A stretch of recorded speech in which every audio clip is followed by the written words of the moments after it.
Alright, so this is my reaction to Taiga Trial Day 1.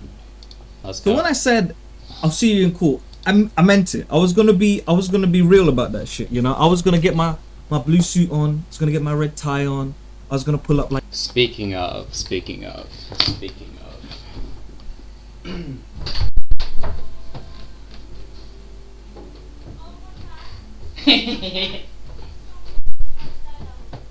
Oh yeah?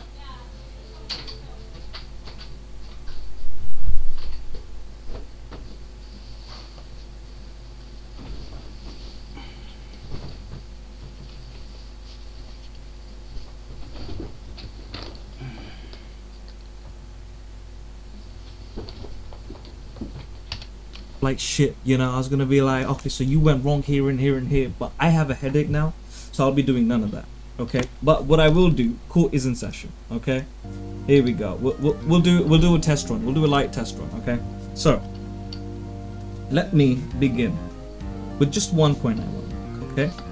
And this is the thing you fail to understand, okay? Us, your friends, believe, and you should also believe this. There is a spectrum. Okay, this is the spectrum. No fucking shit. Let's say autism, because I'm stupid. Autism. There we go. Wonderful. Okay, this is really the spectrum. Okay, but this is like, you know what I'm talking about. I was gonna put like ADHD and everything in there, but let's just. This is the autism conversation. Okay. Kaboom. That's what we're saying. Now this is the spectrum. Let's say this is low, and let's say this is high. Okay. All we're saying, we're not denying that you may be autistic, you know, and if you feel like that gives you answers and clarity that you're searching for, then more power to you. What we're saying is, we're not denying the possibility that you may have this shit, okay, you may have this. We are actually agreeing, okay, we're not denying it. I'm glad you're finding answers to, you know, whatever you feel like is going on in your life. Now, because a large majority in the group do not have this, you know, it's not a thing to be sad about, you know. It's pretty decent. We take those. This has its own benefits, you know. But what we are saying is because there's a fundamental thing we do not understand, because we are not living in your head, you know, which is crazy, I know. And you're not living in our head, so we're not seeing the same things. But what we're seeing is, and what we're saying is, because we've seen you be such a good socialite, right? This is what confuses me. I'm very curious to know your perspective on what you've seen from me that makes me a good socialite. Because from my perspective, I bought How to Win Friends and Influence People and How to Talk to Anyone at age 15. And all of my relationships, I have no clue where I stand in them, and it makes me feel incredibly isolated. And even now, it's like the last 5 years in this Discord chat, and obviously you and Abiel joined like a couple months back, but in this Discord chat, it's like I never knew where I stood with anyone in the Discord chat as long as I remember. We reckon you're pretty low on the pretty around here, because you know you function well and you claim. And I'm also curious what your criteria for functioning well is. That is camouflaging. I'll just write camel. Okay. And we think that's a good thing. Okay. Now let me land. Okay. Let me land. All right. This is a compliment, because that's like being an introvert in an extroverted surrounding for 7+ years, 9+ years. You've learned how to live with the lions. You've learned how to live with the predators. You are a survivor. Congratulations. This is a compliment, okay? I'm curious what you think the advantages of being able to successfully camouflage for a number of years could be. And therefore, because we've seen you succeed in such social conditions that most people of this type of, you know. And what does success even look like? Because I was a prefect in secondary school. That was just a glorified lunch monitor, let's be honest. Autism may struggle with. You've kind of flourished. Now, you may not feel like you've flourished, but we, from an outside perspective, think you have. Okay. Now, we are allowed to have our own opinions. We're not diminishing your opinions, okay? What we're saying is... I'm not trying to argue opinions here. I'm just genuinely curious what the evidence against or for my social success actually is, because I don't see it. You were cooking. Indeed, you were in the kitchen, bro. But you're like, nah, I'm a chef. Shut up, bro. It's okay. You can feel whatever you feel. We are going to say what we feel. And because of that, we feel like you're here on the spectrum. But you keep insisting that you're around here on the spectrum. You're like, what does high mean? And we tell you what high means. When you're just there, you are going through the motions. Like, you don't know what high means. Bro. We do. My parents work with special education needs kids. These children are held back. They have their own school because mentally they're not processing all that. Now, you've given me a list of cons, and I understand. I do want to say that the majority of diagnosed autistic children have been shown to have a lower IQ. Half hand, we all have a hand, but I'm glad you're figuring out what's up your hand. Now, it seems like to me a lot of complaints. And all we're simply saying is, you're allowed to complain. That's okay. Just let me know that you want to vent and I'll be there for you. But what we're trying to say is, you do not have any life debilitating, like massively life, other than diabetes, that's different. Because of this, you don't have any massive life debilitating situations. Like, you're not sat there, you don't have a speech impediment. We're not saying anything about speech impediment, again, has nothing to do with autism. IQ good, you smart, You can hang around people. You may be doing mental gymnastics, we don't know that, I don't know what's in your head. But you out here, and you convince it. So, personally we would rate you on the scale. Personally you would rate yourself high for some reason, which we do not understand, because our opinion of high is supremo high. I reckon you mid tier. The most I can give you is mid tier. Yes, we refuse to believe you're on the high tier. I know, like, fucking crucify us, send me a lawsuit and I'll deal with it, right? But we believe maximum you got mid tier autism. Like, that's fine. Nothing wrong with that. One of these days we'll figure it out. And that's really all our point is. We have never disagreed that you may have this. All we're saying, it's just maybe on the low side of the spectrum, because we've... So how come I'm scoring higher than literally everyone I know on these tests? That's my curiosity. And if someone is smart, for example, not saying I am smart, but let's assume someone is smart, and they realize that they are suffering in life and they don't understand how people work and function, are they not going to take action to counteract said disability? We've seen you. You can do bits. Or mid. And what are you talking about? You haven't seen people with autism, bro. You met James like the other day, and he said he was autistic. It's not adding up. The papers, the evidence in court. Not. James considers himself heavily autistic, and he's the first person I've had an open, honest conversation with in memory. Adding up. It's not adding up. And if you want to see more autistic people, Facebook group, bro. There's the people, you want to see them, they're there. We can help you find them. I don't think that's the best idea. Why don't you think it's a good idea for me to find more autistic people?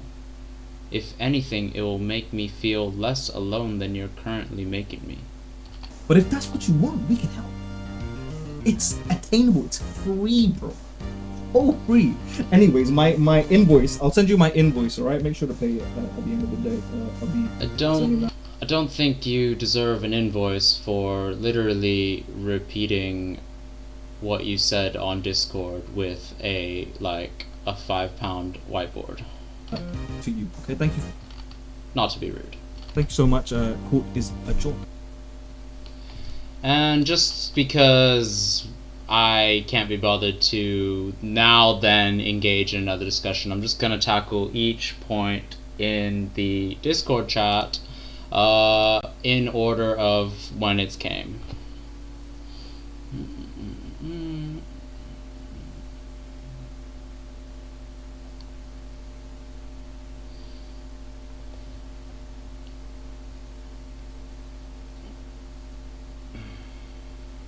All right.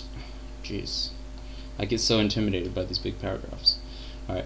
These two questions are pretty broad, and I think Jake and Simran and Adnan have covered a lot of ground in the different arguments and opinions that surround him. From Jake's thoughts on the increased exposure and accessibility to what are these psychiatric disorders, methods to diagnose, and the symptoms to identify, to Simran's mentioning of how our mind can be manipulative to ourselves, and Adi's mentioning about iterative reinforcement of a thought could lead to a fissure in our own identity. I don't intend to repeat what is spoken already, so an area that I think could add to question 1 being, are people chasing?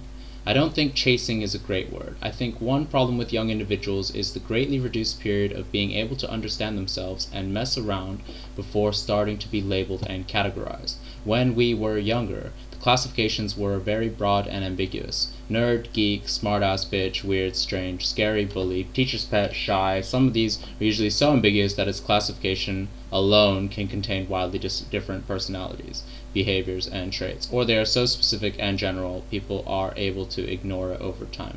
This doesn't make any sense to me. So how can they both be ambiguous and... Okay, never mind. You're consistent here. Okay. I thought you said... But this is what confused me, because you say it's specific. How can something be specific and general? Anyway, not the point. An issue about this period is how now there's the internet and there are pages, if not entire Wikia, dedicated to defining classification, and kids, without even figuring a little bit more about themselves first, or at least given the opportunity to try, are often sucked into immediately classifying themselves. So, at a young age, they don't know how to adopt the behavior, I'm just being myself, but instead live with the emphasis of I am a XYZ. Don't understand your point. This is frequently seen from the students I teach at weekend schools. Students are classifying themselves, though not everyone at times, scapegoating their behavior to their classification. Unfortunately, I don't have the ability to help them acknowledge that you are you. You don't need to define yourself as something specific. You can just be you. I don't understand the point of convincing someone that someone is unique, what that gives to anyone. If anything,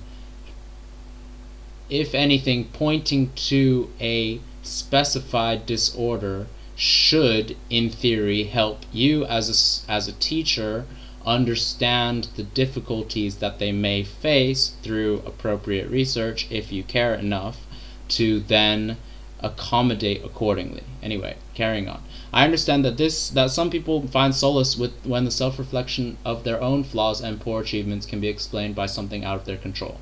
Sir, I can't understand or listen to you because I have ADHD.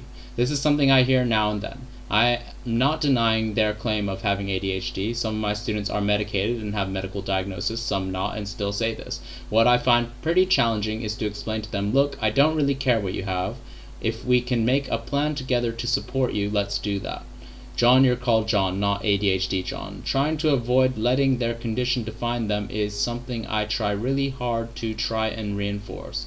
After I try to promote them taking action of trying different things to help themselves. What I guess I don't understand about this statement is if someone is trying to let you know that they have issues paying attention, how sitting them down to plan support is going to help. Like, if I tell someone that I have trouble paying attention, and then your response is, let's sit down in a quiet room and figure it out, I'm still not going to pay attention. Like, it doesn't engage me.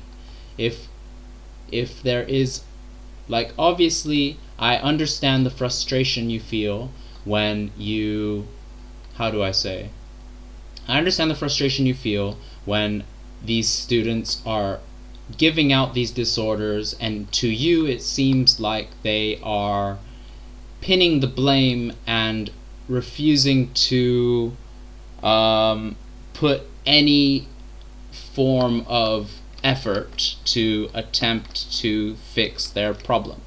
But I guess from my perspective, it would be better for you to figure out what challenges these so-called ADHD people, if they are so many in your class, and maybe you can figure out a way that is engaging for them, that they can get behind and pay attention to.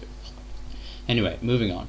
My worry is that these students don't accept or acknowledge that there are wildly different people in the world, not just funnels which throw people into categories, or how the boundaries of these categories are blurry and obscure. I do not believe, my response to this, I don't believe that the boundaries of ADHD are blurry and obscure. It's quite simple to me, it may not be to you, but the issues are poor impulse control, emotional sensitivity, and difficulty regulating attention. So to come back to particularly with things they are not passionate about. So to come back to question 1 regarding chasing, to me it's less about chasing and more about how little time young people have before growing into adults to just mess around as themselves and avoid just defining themselves. And I understand this point because yes, it is quite difficult to not label children as such when they are expected to behave quote-unquote normally in a school system at such a young age. For the second question, Adnan, whether feelings and experience are gradually pathological in nature. I don't know what that means. I'm just going to quickly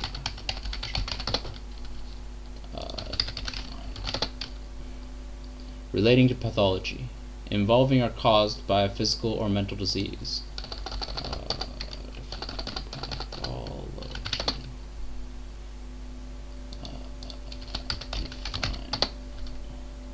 Science of the causes and effects of diseases, especially the branch of medicine that deals with laboratory examination of samples of body tissue or diagnostic or forensic purposes. In medicine, pathological features considered collectively the typical behavior of a disease, pathological condition. So I am going to assume, because I still don't understand after reading these two definitions, I'm going to assume that when you refer to pathology and pathological things, you are referring to how disease and mental illness originate. That's what I'm going to assume. Correct me if I'm wrong.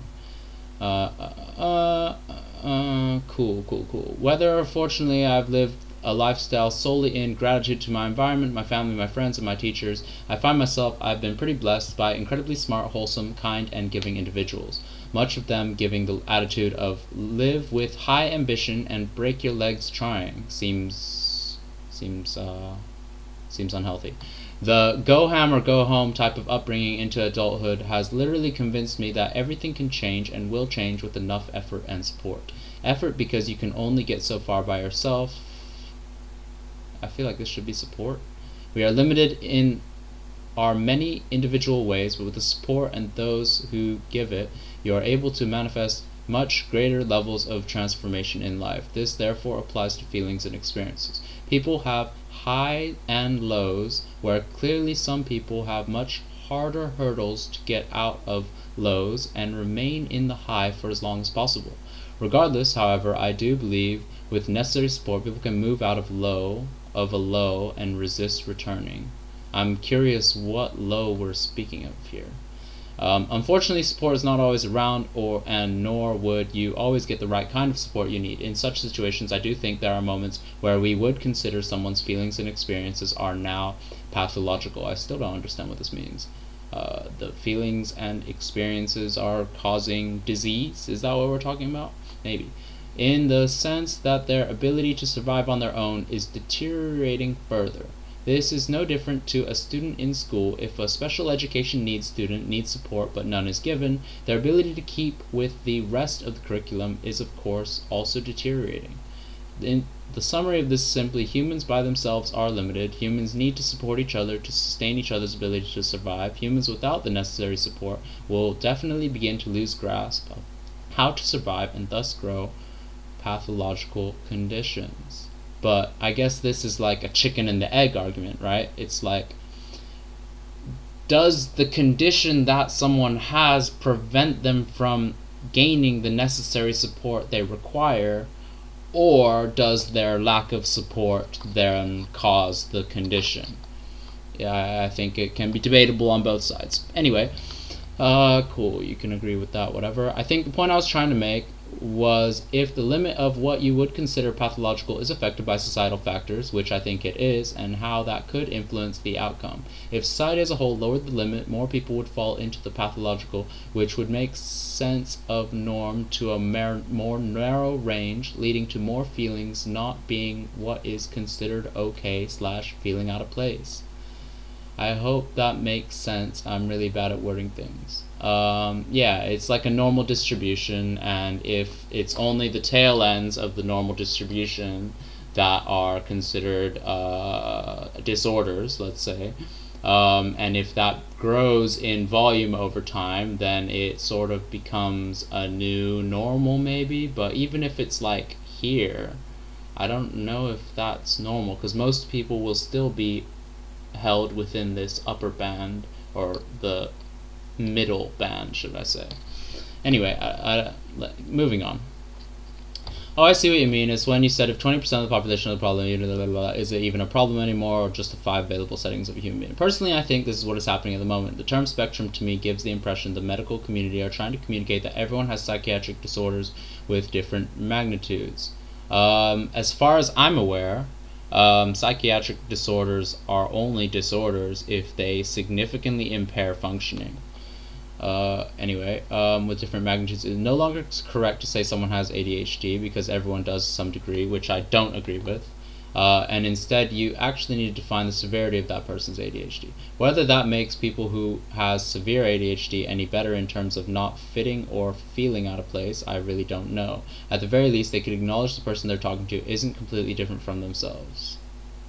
But that's literally the point in which they're trying to make, is that they are completely different. Anyway, carrying on. Considering it seems to be kind of a trend that people are more depressed these days, I don't think that is true. It would be incorrect to say depressed people, because clearly there's also a spectrum there. If a bunch of varying magnitude of depressed people stuck together, instantly it would be the new norm, and none of them would feel out of place, there would be no problem. Or they would collectively agree that they all have a problem, and they would ideally help each other fight these emotions. It's like the frog in the well story, right? If a frog doesn't know what's outside, it is the norm and not a problem. It's less frog in the well. I've never heard that story, but it seems more like allegory cave stuff. Anyway, humans are not idiots and do have access outside the well. Nonetheless, well, some people don't, so I think that is difficult to say. Nonetheless, a single human can only maintain about 150 relationships. Don't know where the fuck you got that number, but that makes me feel awful. And so I think it could be possible to think of that 150 people as the well, you as the frog. Stick yourself inside a circle of 150. All on the depressed spectrum, you likely think the whole world is just normal to be depressed. But as far as I'm aware, you don't belong to this circle of depressed people in which making you think it's normal to be depressed. So I don't understand your previous point up here that's saying that there are more depressed people these days, unless you are therefore recounting from your own experience that you are surrounded by depressed people, which, maybe you are, I don't know.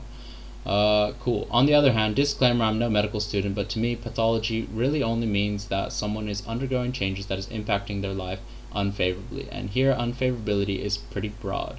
I think it's pretty difficult to imagine a person who is depressed and not finding it unfavorable to live their life. Someone who is depressed and not finding it unfavorable. Does that mean they find it favorable? So it's difficult for you to imagine a person who is depressed but sees benefit in their life circumstance. Sure. Lowering the threshold of what is deemed severe doesn't impact whether the change is favorable or not. It's really down to the person undergoing that change to decide. I don't know if this is always true. The threshold for severity in diagnosis is more likely to facilitate auditing and accounts to make things easier to put on record. Budgeting different bands of severity makes understanding cash flow more easily. I don't understand this part at all. Faster knowledge transfer. Easier to label people into discrete bins instead of a continuous spectrum of classification. The key is to then figure out whether population norm would affect the impression of what is deemed favorable. If you were in a group of 150 friends, family, and colleagues who are all in some degree of depression, would you think that being in some kind of depressed state is favorable? I can understand this sentiment because it may be favorable if you wish to relate to your 150 friends. Cool. They might feel that, hey, I'm also on the depressed spectrum and I'm one of us, can understand how everyone feels, I won't have to be the only one who isn't depressed. Equally, they could be thinking, I want to leave this group. Yeah, sure. At the end, I don't think it's ever possible to make someone believe the idea that of population norm equal I don't have a problem. As long as they find it unfavorable and impacts their life in a negative way, they will think they have a problem. Zoe always tells me off for thinking like so she clearly debunks my idea of population norm equal I don't have a problem. It's like saying, oh, everyone around me in the village are starving, then starving isn't a problem. This simply cannot be true. I don't understand the point of this last two paragraphs here. Do you think that if I think being autistic is normal, then therefore it won't be a problem, but you're simultaneously convincing me or attempting to convince me that, we're all autistic in a little way and it is not a problem. So what are we arguing here? It's like you're arguing both sides and it makes no sense to me. Anyway, that is enough for now. It's probably gone on far too long. Anyway, let's leave that there.